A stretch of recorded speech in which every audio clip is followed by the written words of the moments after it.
امجد صاحب ہم سے سوال کر رہے ہیں کہ فقہ حنفی والے ان کی یہاں بعض کتب کے اندر ظہر احتیاطی کا حکم لکھا گیا ہے کہ نماز جمعہ پڑھنے کے بعد ظہر احتیاطاً پڑھ لی جائے. اس مسئلے کو سمجھا دیجئے کہ اکثر لوگ اعتراض کرتے ہیں اس مسئلے کے اوپر کہ مسئلہ درست نہیں ہے. دیکھیں صرف فقہ حنفی نہیں ہے، فقہ شافعیہ کے بھی بہت سے علماء تھے کہ ایک دور کے اندر ظہر احتیاطی کا حکم دیا کرتے تھے. عوام کو تو حکم کبھی کسی نے نہیں دیا، جو اس مسئلے سے واقف تھا اس کو حکم دیتے تھے. یہ ایک مخصوص دور کے لیے بات ضرور تھی، لیکن جیسے ہی آگے وقت گزرا اور مسئلہ سیٹلڈ ہو گیا اس کے بعد علماء کرام نے اس کو منع کر دیا. بلکہ خود شافعی علماء کرام اور خود فقہ حنفی کے بڑے بڑے علماء کرام پھر انہوں نے اس کو بدعت ڈکلیئر کر دیا تھا. دیکھیں جتنی مہارت انسان کو استدلال پر ہوتی ہے وہ سمجھ سکتا ہے کہ کس موقع کے اوپر کیا حکم دیا جا سکتا ہے، ہمارا دین کہاں تک کی گنجائش پیدا کرتا ہے. یہ حکم آج کے لیے نہیں ہے، یہ ایک وقت تھا، ایک پرٹیکولر سچویشن ایسی پیدا ہو گئی تھی کہ جب تک وہ سیٹل ڈاؤن نہیں ہوئی تھی اس وقت تک کے لیے حکم تھا کہ احتیاطاً بعد میں نماز ظہر پڑھ لے ہر وہ شخص کہ جو عالم ہو، جس کو اس مسئلے کی ایک باریکی کا معلوم ہے. وہ ہوا یہ تھا کہ اگر آپ نے ہمارا امجد صاحب بدعت کے موضوع کے اوپر ہمارے لیکچرز اگر آپ نے سنے ہوں تو میں نے بڑی تفصیل کے ساتھ وہاں ذکر کیا ہوا ہے کہ بدعت ہمارے دین میں اجازت نہیں ہوتی،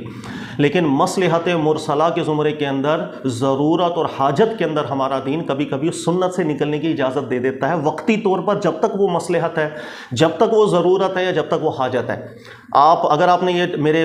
لیکچرز نہیں سنے تو آپ سن لیجئے گا تاکہ آپ کو یہ بات اچھی طرح سمجھ میں آ جائے.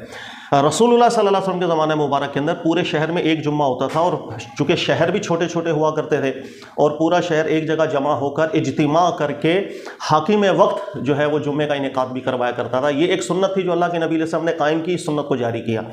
اچھا ہوا یہ کہ کچھ عرصے بعد، کچھ صدیاں گزر جانے کے بعد اس سنت کے اندر جو اس وقت کے حکمران تھے وہ تبدیلیاں کرنے لگ گئے تھے. مثال کے طور پر شہر بھی زیادہ بڑے نہیں تھے، چھوٹے چھوٹے شہر تھے، لیکن اس کے اندر ایک سے زیادہ جمعہ کروانے لگ گئے. ایک جمعہ یہاں پر، ایک جمعہ یہاں پر، تیسرا جمعہ وہاں پر. تو جہاں بالکل چھوٹا سا شہر ہو وہاں پر اتنے زیادہ جمعے کروا دینا، تو یہ چیز ہماری ایک سنت سے نکلنا تھا، خروج کرنا تھا. اور سنت جو رسول اللہ صلی اللہ علیہ وسلم قائم کر دیں، واضح سی بات ہے جب تک ضرورت متحقق نہیں ہوگی، مصلحت متحقق نہیں ہوتی، ہمارا دین اسے نکلنے کی اجازت دیتا نہیں ہے. تو ایسی صورت کے اندر اس وقت کے علماء کرام کی بارگاہ میں سوالات آئے تھے کہ یہ تو حکمرانوں نے سنت ہی بدل کے رکھ دی، چھوٹا سا شہر ہے، آرام سے ایک جگہ پر سب جمع ہو سکتے ہیں، کوئی ضرورت بھی نہیں ہے، کوئی مصلحت بھی نہیں ہے، تو یہاں پر متعدد جمعے کیوں کروائے جا رہے ہیں؟ پھر علماء کرام نے جب غور و فکر کیا تھا تو انہوں نے کہا کوئی حاجت، کوئی ضرورت، کوئی ٹینشن نہیں ہے،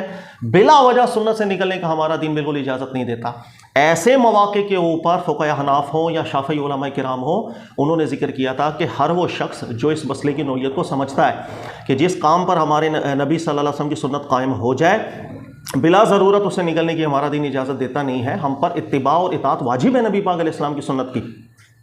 ایسی صورت میں جو اس مسئلے کی نزاکت کو سمجھتا ہے وہ احتیاطاً بعد میں ظہر پڑھ لے کہ پتہ نہیں یہ نماز جمعہ ہمارا ہو بھی رہا ہے کہ نہیں، ایک شک و شبہ پیدا ہو گیا.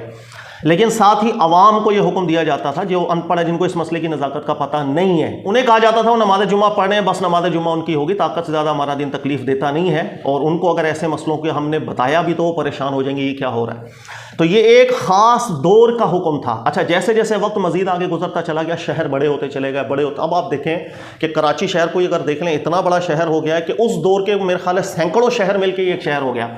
جیسے جیسے شہر بڑے ہونے لگ گئے اب ایک جگہ پر جمعے کا انعقاد پاسبل نہیں رہا تھا، بلکہ زیادہ جمعے کروانا مجبوری بن گئی، ضرورت بن گئی، حاجت بن گئی. ابھی بھی آپ تھوڑا سا تصور میں لے کر کے آئیں، پورا شہر کراچی ایک جگہ جمع ہو کے نماز جمعہ پڑھے، ممکن لگ نہیں رہا، اتنا بڑا شہر ہے. جب شہر بڑے ہو گئے، ضرورت ثابت ہوئی کہ ایک سے زیادہ اب ہم جمعے کروائیں، وہاں پر پھر علماء کرام نے یہ جو ماضی کا ایک مسئلہ تھا جو بلا ضرورت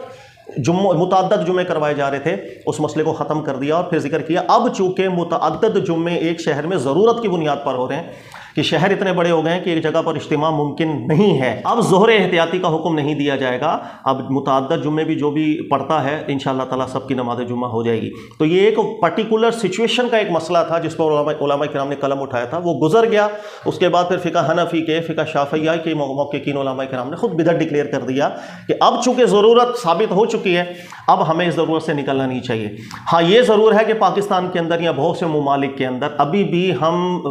مطلب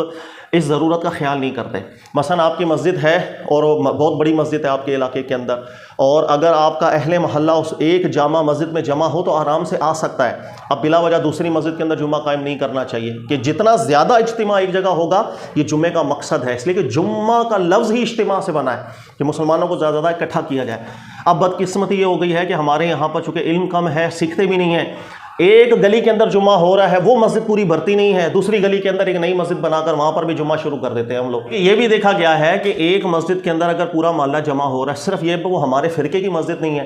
ہم اس کے مقابلے میں دوسری مسجد بنا کر وہاں کے نمازی بھی کاٹ لیتے ہیں، تھوڑے آدھے یہاں چلے جائیں آدھے وہاں چلے جائیں۔ یہ چیز اب ہمارے دور میں بدعت پیدا ہو گئی۔ اب یہ جو ضد بازی کے اندر ہم مسلمانوں کے اجتماعات کو کاٹ کر کے ایک چھوٹی سی مسجد بنا کر وہاں پر جمعے کا انعقاد کرنا شروع کر دیتے ہیں، ہم اپنے آپ کو جان بوجھ کر بدعت کے اندر ملوث کر دیتے ہیں۔ اللہ تعالیٰ ہمیں اس سے محفوظ رکھے۔ لیکن بہرحال یہ جو ظہر احتیاطی کا مسئلہ ہے، یہ آج کے دور کے لیے نہیں ہے، اب میں مسئلہ سیٹلڈ ہو چکا تھا، ایک وقت کی ضرورت تھی، علماء نے کلام اٹھا۔ اس میں اگر آپ تحقیق پڑھ لیں، محمد بن صالح عثیمین صاحب کی نہایت نفیس انہوں نے ذکر کیا، یہی سوال آپ سے ہوا تھا، اسی ترتیب کے ساتھ انہوں نے بھی سمجھایا تھا۔ اور صحابہ کرام کے دور میں بھی اگر آپ دیکھیں گے ایسا ہو جاتا تھا۔ مثال کے طور پر صحابہ کرام کے دور میں کچھ حکمران ایسے تھے جو نماز جماعت سے پڑھاتے تھے لیکن وقتوں کا خیال نہیں کرتے، اپنے کام کاج میں مصروف ہو گئے، اور جب وقت نکل گیا پھر آ کر کے جماعت کروانا شروع ہو گئے۔ تو صحابہ کرام نے جو پریکٹس کیا تھا وہ کیا تھا کہ جب نماز کا وقت ہوتا نماز اپنے وقت میں پڑھ لیتے تھے، ہاں جب امام آ کر کے جماعت کرواتا ان کے ساتھ وہ نفل بھی پڑھ لیا کرتے تھے۔ یعنی صحابہ کرام کا بھی طرز عمل یہ بتاتا تھا کہ اگر ضرورت متحقق نہ ہو تو نمازوں کے معاملے میں ہم جو احتیاطی کریں گے، وہ وقت پر پڑھ لیتے تھے خلاص، ہاں پھر امام آگے جماعت کرا رہا ہے اس کے ساتھ بھی مل گئے۔ تو صحابہ کرام بھی نماز کے معاملے میں بے احتیاطی نہیں کیا کرتے تھے، ہاں ضرورت نہیں تھی تو وقت نکالنا، کیوں بھائی ہم وقت نکال کر کے نماز پڑھیں جب کوئی ضرورت نہیں ہے، کوئی حاجت نہیں ہے۔ یہی صورتحال پیدا ہوئی تھی جمعے کے حوالے سے۔ اس کو آج کے دور میں کوئی ایسا کرے کہ کہیں جمعہ پڑھ کے خود ہی اپنے دل کے اندر ایک گمان لے، پتہ نہیں میرا جمعہ ہوا ہے یا نہیں ہوا ہے، میں احتیاطاً ظہر بھی پڑھ دوں، یہ بالکل بدعت بن جائے گا۔ بلا ضرورت بلا مصلحت ایسا کام کرنے کی اجازت نہیں ہے۔ جو سنت رسول اللہ صلی اللہ علیہ وسلم کی قائم ہے اس سے ہٹنے کی اجازت نہیں، جو اللہ کا حکم ثابت ہو جائے اس سے ہٹنے کی اجازت نہیں ہوتی، سوائے ان صورتوں کے جس میں خود ہمارے دین نے نکلنے کی اجازت دی۔ ٹھیک ہے جی۔